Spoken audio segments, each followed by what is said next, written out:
Combien de temps avant l'alunissage? Je regarde... un peu moins de 3 heures. Ok. Ça va pas? Rien, le stress. C'est la première fois que je suis loin de la Terre. Pourtant, sur la station, ça avait l'air d'aller. C'est pas pareil. Depuis la station, on voyait bien les continents en dessous. C'était rassurant. Quand je vois la Terre depuis le hublot aussi loin, j'ai un peu peur. Ça va aller. T'inquiète pas, on n'est plus à l'époque des missions Apollo. Oui, je sais que c'est pas rationnel. Là, c'est juste comme un vol en avion un peu plus long, c'est tout. Quand j'y pense, Neil Armstrong et les autres, c'était des vrais héros. Je veux dire, ils partaient dans l'espace avec des boîtes de conserve. Grâce à eux, maintenant, la Lune, c'est pas beaucoup plus loin que l'Antarctique. Ouais, on leur doit beaucoup. Peut-être que dans 50 ans, on pensera la même chose de nos travaux. Ah. T'y crois vraiment à ce rapport? Bah oui, ça serait formidable quand même. Je veux dire, on a cherché des formes de vie microbiennes dans tout le système solaire depuis 40 ans. On n'a jamais rien trouvé et là, on a une piste sur la Lune. C'était juste sous notre nez. Ouais, ça a surtout été fantastique pour le budget de l'agence spatiale, hein, faut pas se leurrer. Je comprends pas. T'as accepté ce taf sans y croire? Les faits se fichent de ce que je pense.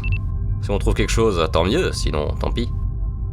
Et puis, c'était l'occasion rêvée pour ramener une roche lunaire à Léa. C'est son anniversaire dans 6 mois. Oh, c'est sympa ça. Ouais, ça pousse vite à cet âge.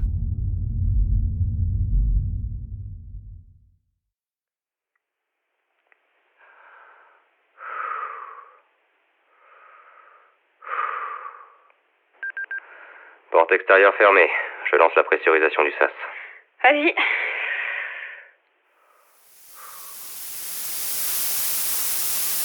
Encore un peu. C'est bon.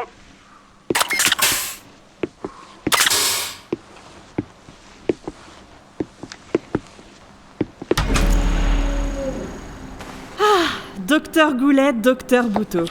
Vous avez fait bon voyage? Bonjour, docteur Renaud. C'était un plaisir de vous rencontrer. Oui, ça s'est bien passé. Aucun problème.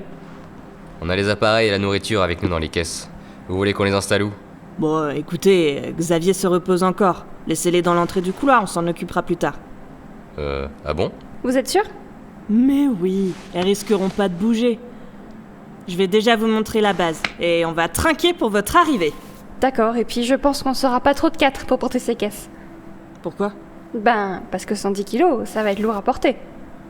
Oui, mais divisé par 6, ça fait même pas 20 kilos. Ah oui, la gravité lunaire. Je suis pas encore habituée. Ah, je pense que vous êtes surtout fatigué. Allez, suivez-moi. Vous allez enlever vos combinaisons et vous changer. Ça va vous faire du bien. Merci pour votre accueil, docteur Renaud. Oh, allez, on va bosser ensemble pendant au moins 1 mois. Appelez-moi Sarah. Et on oublie le vouvoiement, d'accord? Pas de problème. Appelle-moi Rémi. Ça me va. Moi, c'est Céline. Cool. Bon, vous pouvez vous changer ici. Faites pas attention au bazar, ça sert aussi de salle de sport. Vous avez rien contre l'eau pétillante? Parce que le champagne, il n'y en a pas ici. Ça ira très bien. C'est parfait. À votre arrivée sur la plus belle station du système solaire, Lacus Temporis 1. Merci. À la nôtre. Bonjour. Ah, salut Xavier. Installe-toi. Ah bah, Sarah, t'es au taquet? Déjà le pot de bienvenue? Je pensais que tu te réveillerais dans 1 heure ou 2. Tu veux quelque chose? Ouais, je vais me faire un café, comme ça je trinque avec vous. Céline, Rémi, je vous présente Xavier, le responsable technique du laboratoire. Enchanté. De même. Enchanté aussi. Vous travaillez en décalé tous les deux, c'est ça? Ouais, il faut toujours quelqu'un pour répondre aux messages de la Terre, donc on dort pas au même moment. C'est pas trop compliqué de vivre avec des journées de 27 jours? On s'y fait très vite, vous verrez. Excusez-moi, je me réveille. D'ailleurs, si on profitait que tout le monde est là pour discuter de notre mission ici. On a lu vos rapports, on a déjà parlé en visio, mais on a hâte d'en savoir plus. Avec plaisir.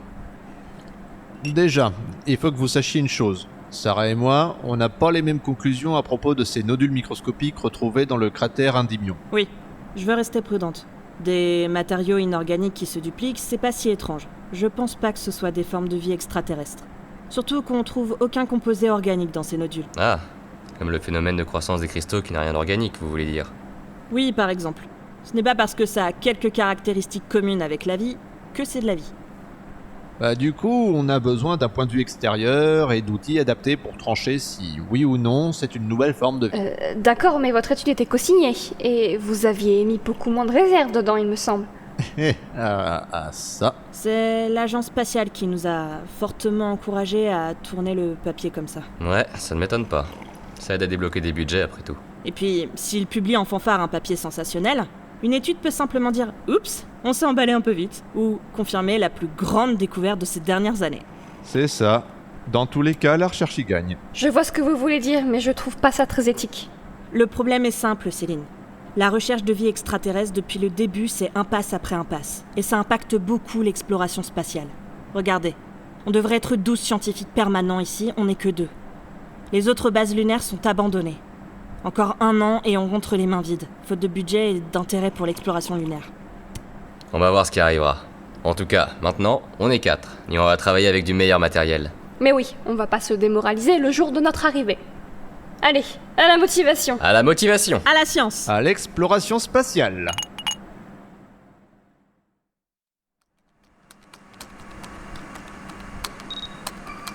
Attends. Attends. Rémi, j'ai besoin de ton avis. Sur l'écran, tu vois quoi là? Bah... les mêmes nodules qu'on étudie depuis 5 jours, avec un éclairage différent d'habitude. Tu vois rien de spécial là? Les motifs tous identiques, à l'intérieur des nodules. C'est moi ou ça ressemble vachement à un matériau génétique? Un matériau génétique? Sans éléments carbonés. Justement, je suis pas en train de regarder les composés, je regarde en lumière polarisée. Et donc? Je ne suis pas encore sûre, mais on dirait que ces nodules comportent quelque chose de spécial à l'intérieur, qu'on ne peut voir qu'avec de la lumière polarisée. Ouais, bah écoute, s'il y a une piste à creuser, tant mieux. Mais sérieux, tu les vois pas les motifs? Si, mais vite fait quoi. J'espère juste que c'est pas un artefact généré par l'observation.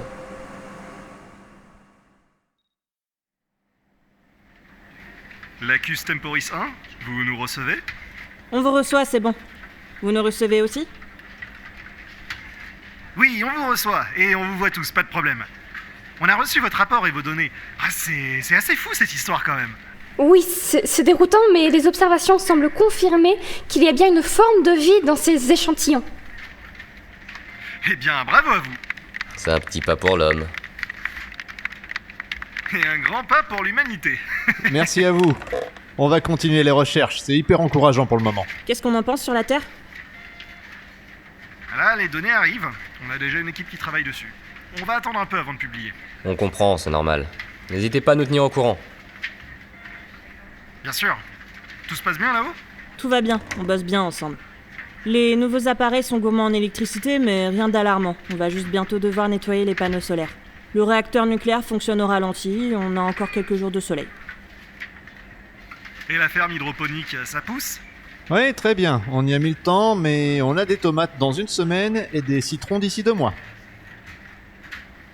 Parfait. Bon, on vous recontacte d'ici quelques jours en visio. Encore bravo à vous. Merci, à bientôt. À plus. À la prochaine. Communication terminée. C'est sympa de discuter avec la Terre sur ce ton, je m'attendais à quelque chose de plus formel. Bah, y a plus beaucoup de militaires dans la chaîne de commandement, du coup, c'est relâché, oui. On sait ce qu'on fait, ils le savent, ils ont les données dès qu'elles sont dispo, on maintient juste le lien pour la forme. Ouais. Bon, ça c'est fait. Ça va pas, Sarah?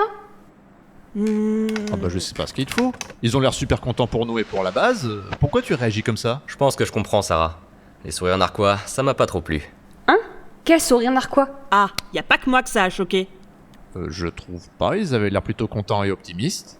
Vous pensez qu'ils se moquent de nous? Pourquoi ils feraient ça?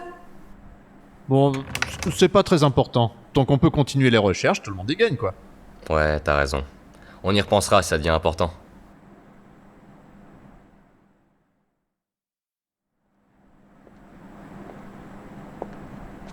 C'est prêt! Wow, on va vraiment manger tout ça? Ah bah, une tomate qui pousse sur la Lune, c'est pas le même volume que sur Terre, hein?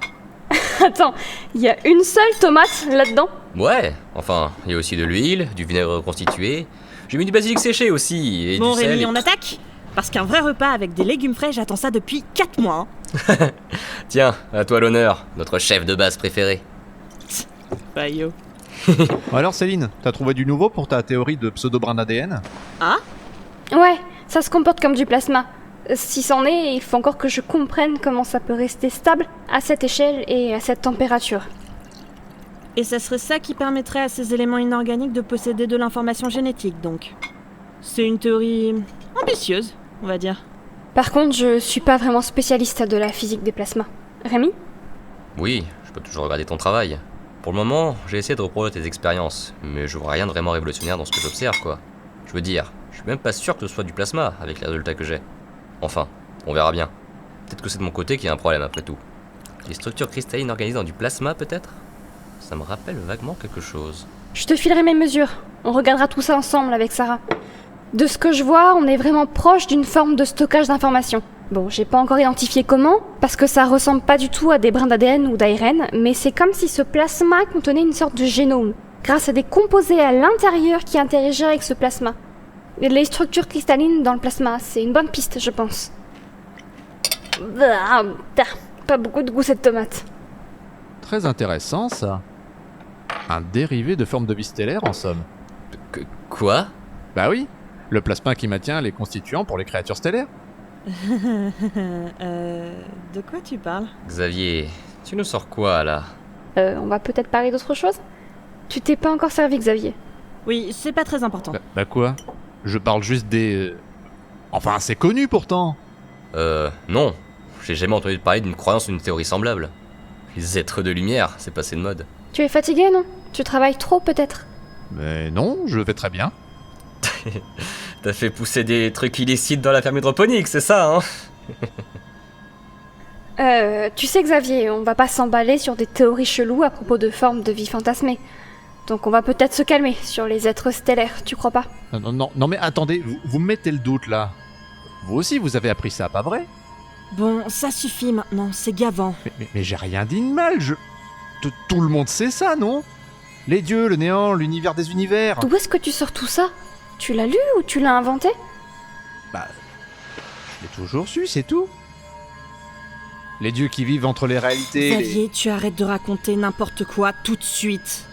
Si c'est une blague, elle commence à devenir longue. Si c'est pas une blague, c'est inquiétant pour toi.